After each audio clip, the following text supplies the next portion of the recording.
प्रिय विद्यार्थियों, सुप्रभात। कैसे हो आप सब? ठीक हो? मुझे पूरी उम्मीद है कि आप सब बिल्कुल सुरक्षित हो तथा अच्छे से अपनी पढ़ाई जो है वो कर रहे हो। तो बच्चों, जैसे कि आप सबको पता है कि कल हमने धूल कहानी जो है वो ख़त्म की थी, अर्थात हमने धूल कहानी जो पढ़नी शुरू की थी, कल हमने उस कहानी को उसके अंत तक पढ़ा। तो आज हम धूल कहानी के जो प्रश्न उत्तर हैं उन प्रश्न उत्तरों पर चर्चा करेंगे, किंतु उससे पहले मैं एक बार चंद शब्दों में आपको वो कहानी जो है फिर से सुनाऊंगी। तो इस लेख में लेखक ने धूल का मनुष्य के जीवन में जो महत्व है उसे स्पष्ट किया है। लेखक ने क्या कहा है कि धूल भरे जो शिशु हैं वो हीरों के समान हैं। धूल के बिना शिशुओं की, बच्चों की कल्पना भी नहीं की जा सकती। और जो हमारी सभ्यता है वो धूल से बचना चाहती है। लेकिन लेखक आगे क्या कहता है कि जो बचपन में धूल से खेला हो वो जवानी में अखाड़े की मिट्टी में सनने से कैसे वंचित रह सकता है। जितने सार तत्व अर्थात जितने तत्व जीवन के लिए ज़रूरी हैं वे सब हमें मिट्टी से ही मिलते हैं। तथा ग्राम भाषाओं में हमने गोधूली शब्द को अमर कर दिया। गोधूली पर कितने ही कवियों ने लिखा है, लेकिन ये गोधूली गांव की अपनी संपत्ति है। अर्थात गोधूली हमें शहरों में नहीं मिलेगी। श्रद्धा, भक्ति, स्नेह, इन सब के लिए धूल से बढ़कर और कोई साधन नहीं है। इसके आगे लेखक ने ये कहा है कि धूल जो है वह जीवन का यथार्थवादी गद्य है तथा धूली उसकी कविता है। धूल, धूली, इनमें अंतर कुछ नहीं है। इन सब का रंग एक है, किंतु इनका रूप जो है वो भिन्न है। और ये धूल भरे हीरे जो हैं वो अमर हैं, अर्थात धूल से भरे हुए जो बच्चे हैं वो वास्तविक सुंदरता का प्रतीक हैं। तो बच्चों, अब हम बढ़ते हैं अपने आज के विषय की ओर। आज हम धूल कहानी के पिछले अभ्यास में, पाठ के पिछले अभ्यास में जो प्रश्न दिए गए हैं उनके उत्तरों पर चर्चा करेंगे। तो बच्चों, सबसे पहले हम जिन प्रश्नों के उत्तरों पर चर्चा करेंगे उनके उत्तर हम एक दो पंक्तियों में लिखेंगे। पंक्तियाँ अर्थात लाइंस। तो हमारा पहला प्रश्न, हीरे के प्रेमी उसे किस रूप में पसंद करते हैं? तो आप सबको उत्तर याद आ गया होगा, क्योंकि कहानी आप सबने अच्छे से सुनी है। हीरे के जो प्रेमी हैं वो उसे साफ सुथरा, खरादा हुआ और आँखों में चकाचौंध, आँखों में चमक पैदा करता हुआ पसंद करते हैं। तो हमारा अगला प्रश्न, लेखक ने संसार में किस प्रकार के सुख को दुर्लभ माना है? तो लेखक ने संसार में गांव में मिट्टी में खेलने और अखाड़े की मिट्टी से अपने शरीर को मलने, सनने का जो सुख है उसको बड़ा ही दुर्लभ माना है कि संसार में मिट्टी से सनने का सुख जो है वो हर किसी को नसीब नहीं होता। तो हमारा अगला प्रश्न, मिट्टी की आभा क्या है? उसकी पहचान किससे होती है? आभा उसकी परछाई, उसकी चमक। तो मिट्टी की आभा जो है वो धूल है तथा मिट्टी के रंग रूप से ही उसकी पहचान होती है, क्योंकि धूल जो है ज़्यादातर वो मिट्टी के रंग की ही होती है। आपने बच्चों धूल जो है वो उड़ती हुई देखी होगी। तूफान, आंधी जब भी आती है, आजकल कई बार बड़ी तेज़ एकदम से हवा चलनी शुरू हो जाती है, तो उस हवा में कभी अपने घर की छत पर जाकर आसपास उड़ती हुई धूल को देखना। आपको धूल का जो रंग है वो बड़े अच्छे से स्पष्ट हो जाएगा कि धूल किस रंग की होती है। तो बच्चों, अब हम जिन प्रश्नों के उत्तर करेंगे वो हम 25 से 30 शब्दों में उनके उत्तर जो हैं वो लिखेंगे। तो इसमें हमारा पहला प्रश्न, धूल के बिना किसी शिशु की कल्पना क्यों नहीं की जा सकती? धूल के बिना किसी भी बच्चे की कल्पना इसलिए नहीं की जा सकती क्योंकि बच्चे चलते, खेलते, उठते, बैठते, जब वो गिरते हैं तो उनके शरीर पर धूल जो है वो लगती ही है, और ये धूल जो है शिशु के वास्तविक, उसकी असली जो सौंदर्य है उसको और भी बढ़ा देती है। तो धूल उसके सौंदर्य को कम नहीं करती बल्कि उसके वास्तविक सौंदर्य को निखार देती है, हमारे सामने लाती है। इसलिए किसी भी बच्चे की धूल के बिना कल्पना भी नहीं की जा सकती। अगला प्रश्न, हमारी सभ्यता धूल से क्यों बचना चाहती है? हमारी सभ्यता अर्थात हम सब धूल से क्यों बचना चाहते हैं? तो बच्चों, हमारी जो सभ्यता है वो धूल को क्या समझती है? गंदा। वह बनावटी प्रसाधन सामग्री अर्थात मेकअप का जो सामान है वो नकली सौंदर्य पर अधिक ध्यान देते हैं, इसलिए उन्हें कॉस्मेटिक्स जो है वो पसंद है। और उन्हें क्या लगता है कि मेकअप लगाने से या फिर प्रसाधन सामग्री का प्रयोग करने से ही उनका सौंदर्य जो है वो निखरता है। गाँव की धूल में उनके जो सलमे सितारे हैं उनका जो बनावटी सौंदर्य है वो क्या हो जाएगा? कम हो जाएगा। इसलिए वो लोग धूल से अर्थात गाँव की जो संस्कृति है उससे बचना चाहते हैं। तो हमारा अगला प्रश्न, अखाड़े की मिट्टी की क्या विशेषता होती है? तो अखाड़ा बच्चों किसे कहते हैं? अखाड़ा जिसमें पहलवान कुश्ती करते हैं। अखाड़े की मिट्टी कोई साधारण मिट्टी नहीं होती, ये तेल और मट्ठे से बनाई गई, सिझाई गई मिट्टी होती है। तेल और मट्ठा बच्चों बेसन वगैरह से जैसे हम उपटन बनाते हैं, मुल्तानी मिट्टी वगैरह का उपटन बनाते हैं, तो कहते जो अखाड़े की मिट्टी है वो उपटन के समान ही है। जैसे उपटन जो है वो हमारे सौंदर्य को और निखार देता है, वैसे ही अखाड़े की मिट्टी जो है वो हमारे शरीर के लिए अच्छी है। ये ऐसी मिट्टी है जिसे देवताओं पर चढ़ाया जाता है। तो पहलवान कुश्ती करने से पहले उसी मिट्टी को, जिस मिट्टी में उन्होंने कुश्ती करनी होती है, वह थोड़ी सी मिट्टी लेकर उसे ईश्वर की फ़ोटो के सामने चढ़ाते हैं। ये मिट्टी शरीर को मजबूत बनाती है। युवा इस मिट्टी पर लेटकर ऐसा महसूस करते हैं जैसे वो विश्व विजेता हों। तो युवा कौन? अखाड़े में कुश्ती करने वाले पहलवान इसी मिट्टी में जब कुश्ती करते हैं तो वो अपने आप को विश्व विजेता तक बनाते हैं। तो हमारा अगला प्रश्न, श्रद्धा, भक्ति, स्नेह की व्यंजना के लिए धूल सर्वोत्तम साधन किस प्रकार है? श्रद्धा, किसी के प्रति आदर के भाव। भक्ति, किसी की भक्ति करना। स्नेह, प्रेम के भाव। तो इन सब के लिए धूल कैसे एक साधन हो सकता है? श्रद्धा, भक्ति और स्नेह प्रकट करने के लिए धूल जो है वो सबसे अच्छा साधन है, क्योंकि अगर कोई योद्धा जो है जीतकर अपने देश में, अपने राज्य में वापस आता है तो वह सबसे पहले अपने देश की मिट्टी जो है उसको अपने माथे से लगाता है। विदेशों को गए हुए व्यक्ति जब अपने देश में काफ़ी लंबे समय के बाद वापस आते हैं तो उसकी मिट्टी को वो चूमते हैं। कल भी मैंने आपको एक उदाहरण दी थी कि अगर कोई खिलाड़ी जीतता है तो वो भी अपने देश की मिट्टी की तरफ झुककर उसको सलाम करता है। तो इस तरह से श्रद्धा, भक्ति और स्नेह की व्यंजना के लिए धूल जो है वो बड़ा अच्छा साधन है। तो हमारा अगला प्रश्न, इस पाठ में लेखक ने नगरीय सभ्यता पर क्या व्यंग्य किया है?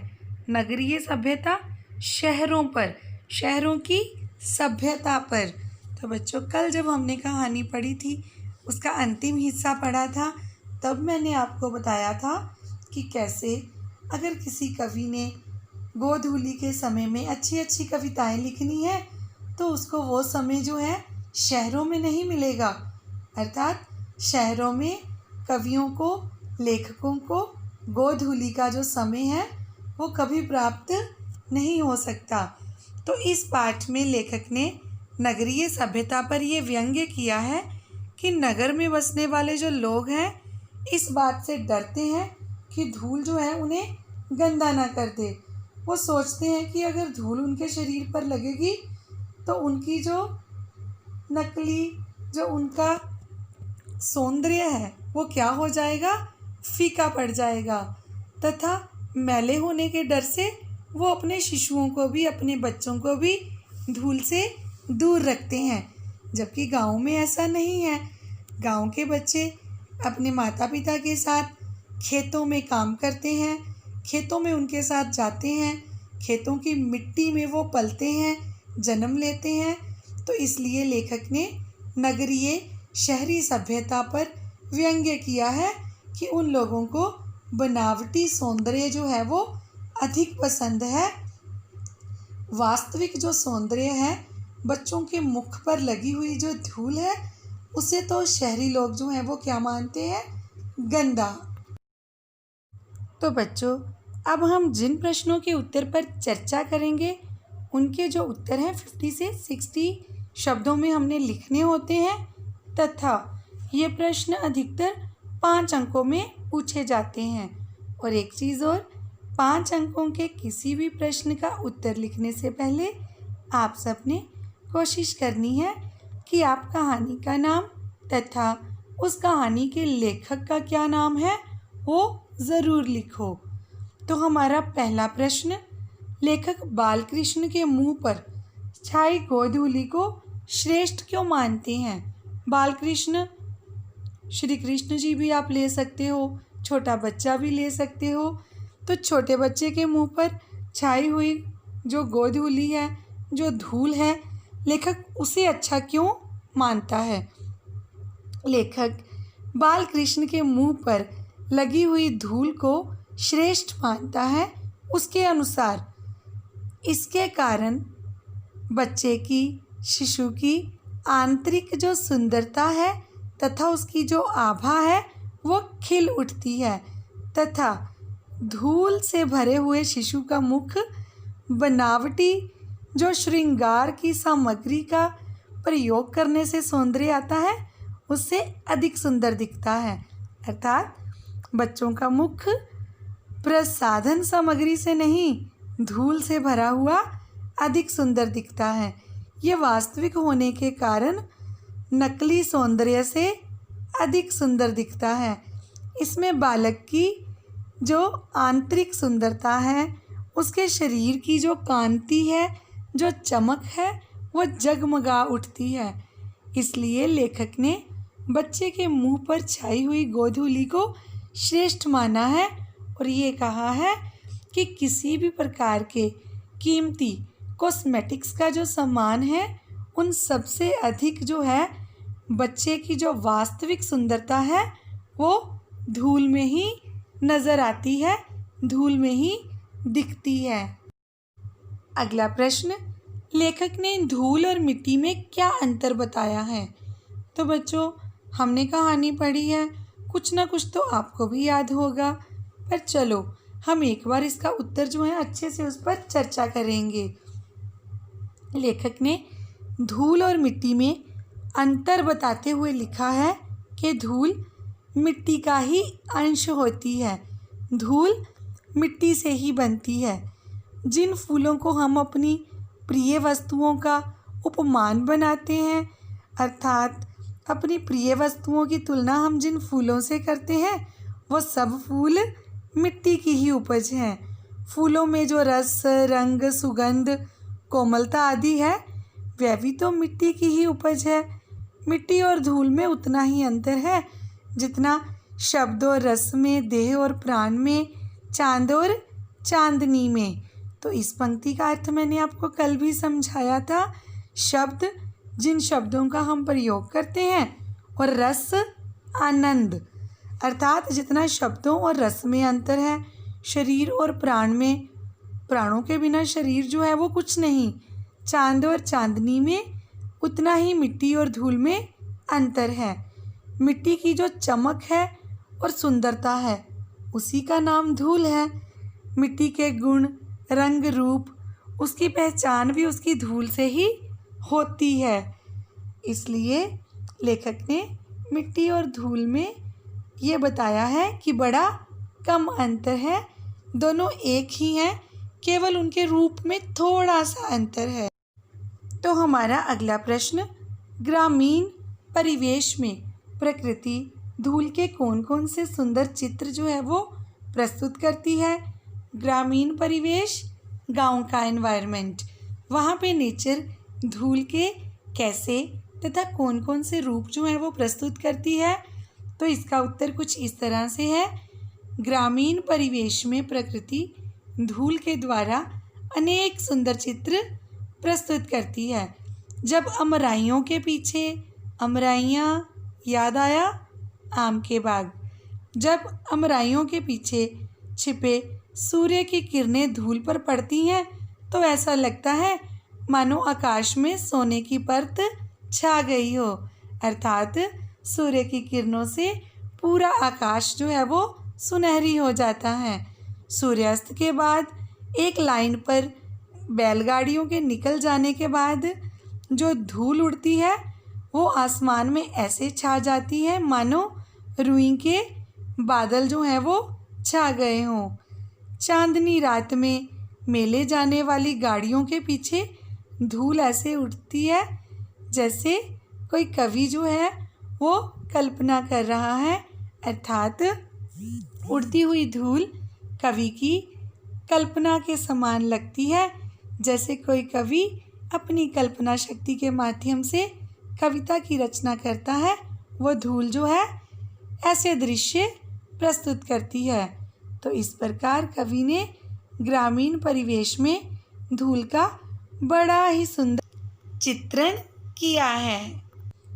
इसके बाद हमारा अगला प्रश्न, हीरा वही घन चोट न टूटे का संदर्भ पाठ के आधार पर स्पष्ट कीजिए।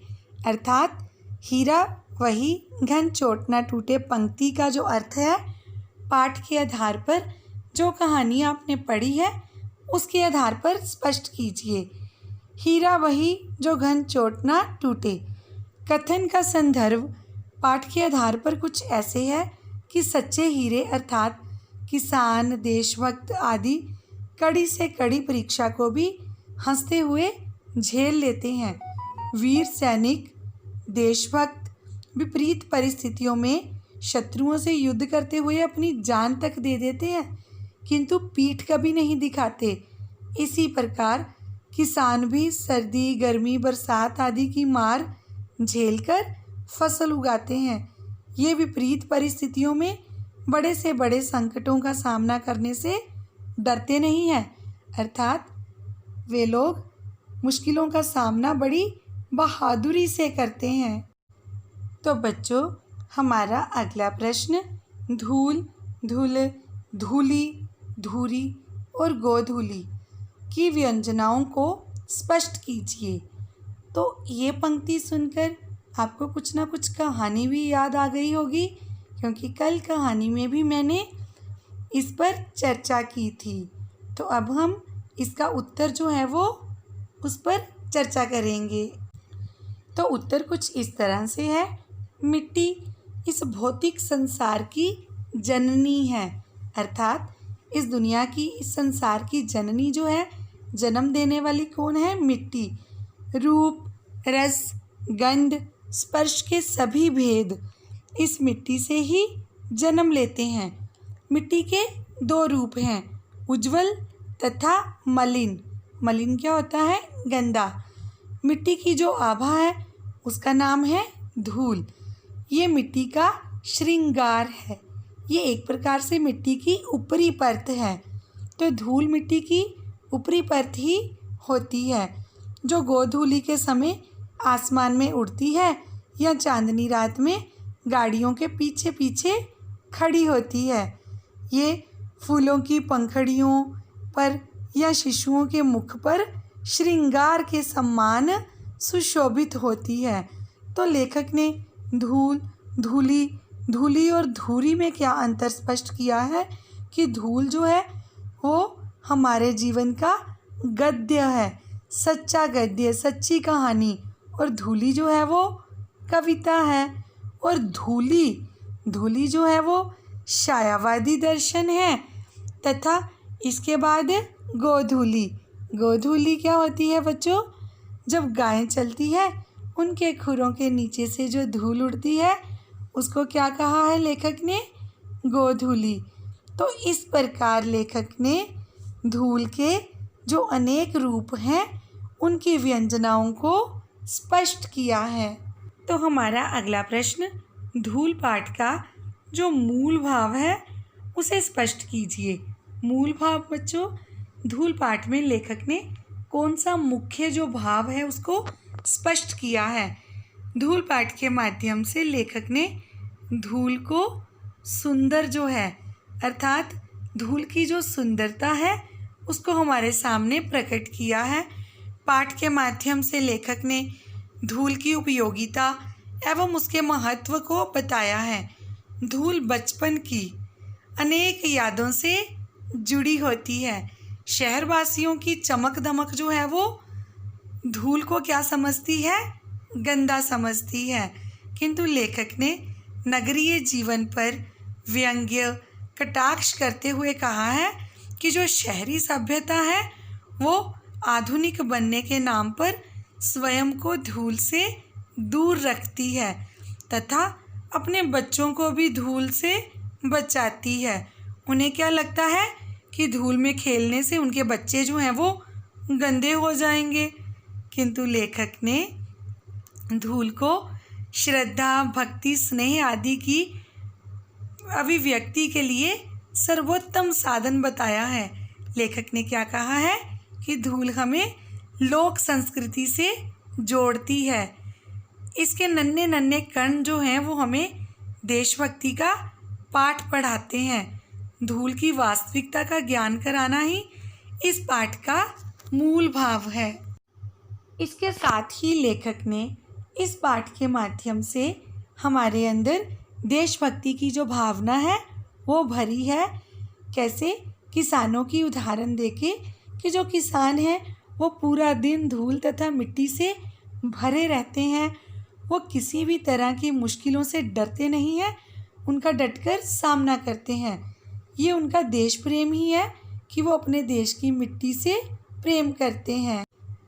इसके बाद हमारा अंतिम प्रश्न, कविता को विडंबना मानते हुए लेखक ने क्या कहा है?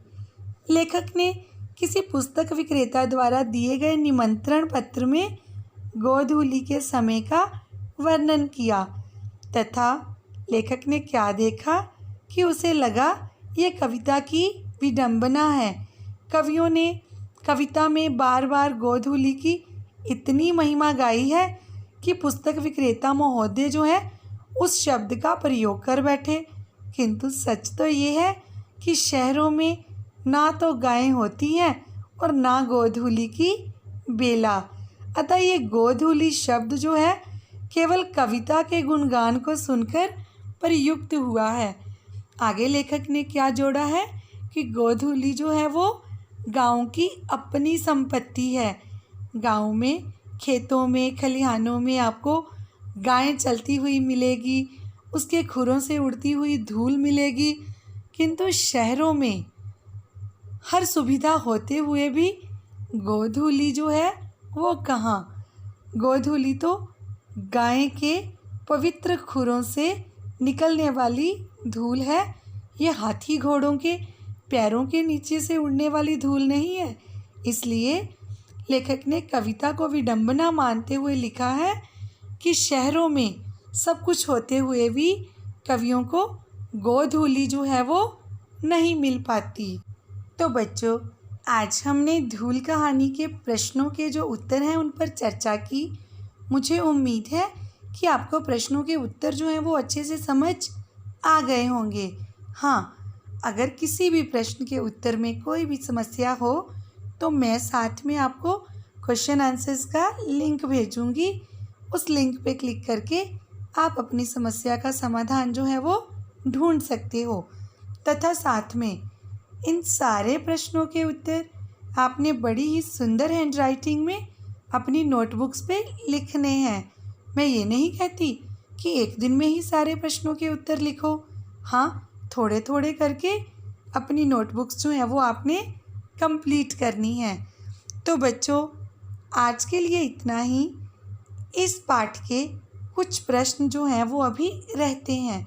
हम कल उन प्रश्नों के उत्तरों पर चर्चा करेंगे तथा साथ में कुछ अतिरिक्त प्रश्नों के उत्तरों पर भी चर्चा करेंगे।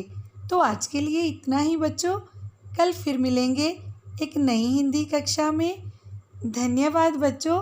सुरक्षित रहिए, घर के अंदर रहिए तथा अपने माता पिता की हर बात मानिए। धन्यवाद।